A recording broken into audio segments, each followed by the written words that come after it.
95% of the people ignore this simple fix for knee pain. That's what we're going to talk about today. We're going to go into some of the stats of knee pain. We're going to go into some of the research that's not great on surgeries with knee pain, including total knee replacements and meniscal tears. And we're going to get into some simple fixes that no one really teaches when people have knee pain, especially as we get older, and some strengthening exercises as well. So make sure you stay to the end to learn more about those exercises. So first, let's get into some of the stats of knee pain. 25% of the people will experience some type of knee pain, and that number goes up as we get older. The most common types of knee pain that we get are osteoarthritis, at least that's what the doctors say, and then also degenerative meniscal tears. And I'm here to tell you, after the age of 40, if a doctor goes, yes, you have a meniscal tear, let's go and do surgery, and that is usually not the thing that you want to do, because when you look at the research on just cleaning out the knee, and if it's a degenerative type meniscal tear, which it usually is when you're in your 40s, we all, age. As we get MRIs, we all age, just like getting wrinkles on our face, and you'll get wrinkles on your bones and wrinkles on your structures, and that's where you get some of those degenerative changes. Sometimes they're painful, sometimes they're not. But I'm here to tell you that if you're going in for a surgery, definitely, and they're saying it's a meniscal tear and they want to do a cleanup, definitely get to someone that understands the knee a little bit better, because there's a lot of things that can mimic something like that it's really not. One of the things we're going to be talking about and showing you today. Other research shows that they had people that were in line for a total knee replacement, and they basically put them into two different categories. They put them into one category that was more like mobility. The knee wasn't fully moving as well. And if the knee was moving better, they put them into a strength category. And 40% of the people that were in this research study did not need a total knee replacement because of this one fix that we're going to be talking about that no one does and no one talks about. So a lot of times, we can move the wrong way, or you can get some degenerative changes, and you'll all of a sudden have a loss of range of motion. And so you can't move the knee very well. It won't maybe move all the way here. It won't maybe move all the way to the outside. And a lot of times what can happen is you can get the fat pads in the front of the knee can kind of get displaced a little bit. You can have some degenerative changes, but you can find one motion that will unlock the knee. And we're going to talk about that and about what that looks like here in a second. But I'm going to share a story with you. We had a patient that came in. She is 45 years old, and she injured her knee. There was an injury, kind of got hit the wrong way, lost her range of motion immediately, and mimics similar to a meniscal tear. And I was like, it probably is not that. There's probably something else going on. Had the surgery, and she had still the exact same issues. Still couldn't get her range of motion back. And it was what I was talking about, this simple fix. No one looked at it, and they were just cranking on her knee, but they weren't doing it the right way. And within 2 treatments, her knee was like rotated in through here. We got it to be straight and looking up, and she literally has no pain at night and is walking and is able to exercise. And her big goal is to be able to run, and we're going to get her back to doing that. But she didn't need to have the surgery. And if she would have listened to this video or come into our office sooner, then she probably would have been like, ooh, maybe I want to try that. So the one exercise is, first what I want you to do is just kind of check your range and just see. So see if you have full range, or is it painful at the end? So if I push in, do you have a little bit of pain at the end? And then I want you to kind of straighten it out. Same kind of thing. Straighten that knee out and see do you have full motion, or is the knee up and you can't really move it down and there's some space through here. If that's the case, these mobilizations usually will work. Now, there's other areas that we can mobilize that can help with knee range of motion. So if it's not working, then definitely get in to see someone, because there may be some other tweaks that we need to make to it, because this is very general. This works for the majority of the people, but it does not work for everyone. So the exercise I want to do is you're going to actually turn your foot to the outside. When we get that knee to extension, it actually rotates a little bit. So we're going to start out with that leg in a rotated position. You're going to put the toe out. And what you're going to do is you're going to take the inside of the knee here. You're going to rotate it to the outside and pull it in. So rotate and push back. And this doesn't always feel the most comfortable when you do it. And you can kind of hold it. If you hold it for a little bit, you can actually add a little bit of extra pressure to it by holding it. But just go into it and hold, hang out. If you're super stiff, you're going to have to hold it more so than going through the motion. If you're not super stiff, then then you can just kind of go through the motion. But do it like 10 times. Come through here, rotate, push back. I just kind of use my body to kind of push it back. So I'm not forcing it. I just kind of push my weight through there to kind of push it back.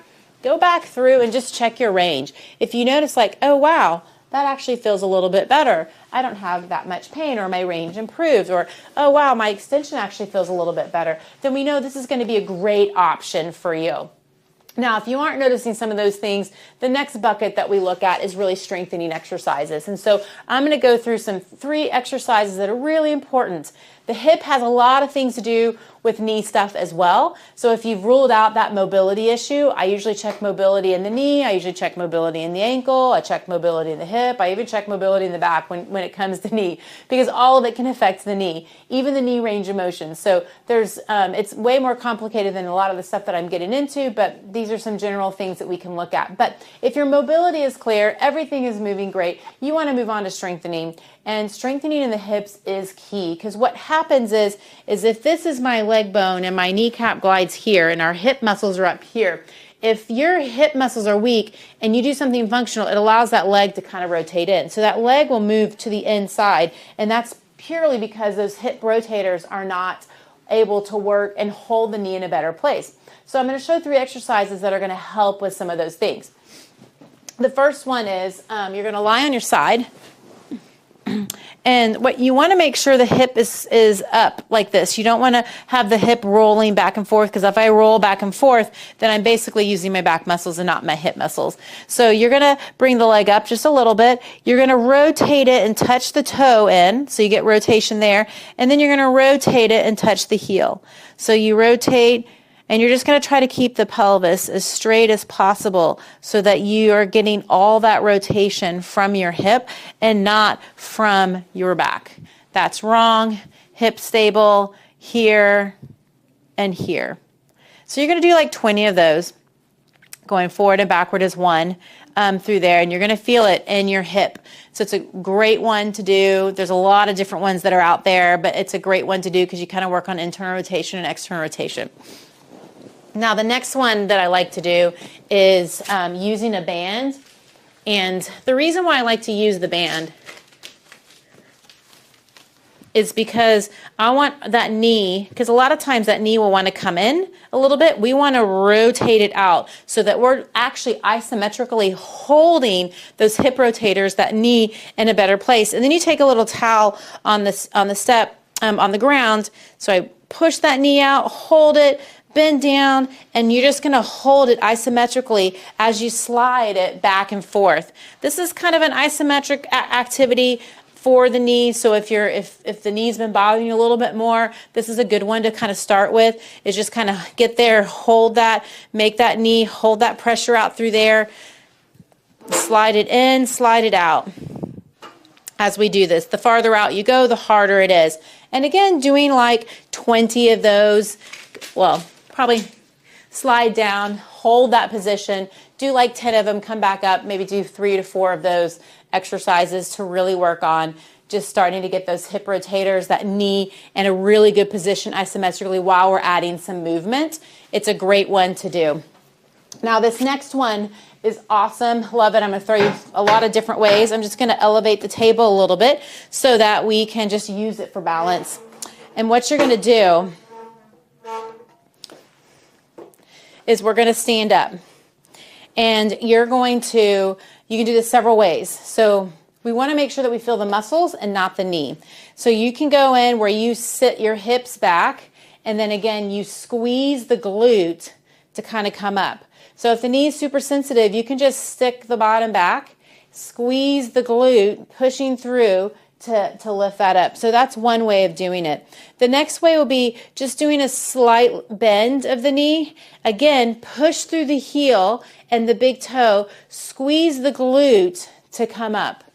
Go down just slightly, Same kind of thing. We should feel this in the muscles and not the knee. If you're feeling it only in the knee and you don't feel anything in your muscles, the activity is too hard for you and you need to back down. So you can also go where you go all the way down and come all the way up, just going down, making sure the knee stays forward, that the knee doesn't want to come in, so that kneecap should be straight forward as you do this activity. That's the hardest way. So you can vary based on your skill level, how much your muscles are able to fire and help you based on these 3 different ways of doing the step up.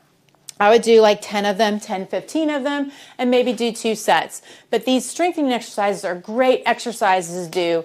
You can do them daily, you can go every 3 days type thing. You definitely want to do, if you do have a mobility issue and that it is helping, you want to do that 2 to 3 times a day. The knee stretch, foot outside, rotate, and just kind of push back, doing 8 to 10 of them and doing them every 2 to 3 hours type thing, so that you can really improve that mobility if that's working for you. So again, my name is Stephanie. I'm with Empower Physical Therapy. Make sure you like or subscribe to the channel. We put out a lot of content. Share this with someone that needs to hear this message. We have other resources in the description, such as my book that I've written specifically for my patients. I literally had patients tell me, can you have an office in California? Can you have an office in St. Louis? I wish you had an office in Florida. And I was like, I can't, but I'll write a book so that maybe that can help you and help some of the people that are around you understand the body a little bit better. So that is in the description as well as other resources. So make sure you subscribe, and we will see you next time.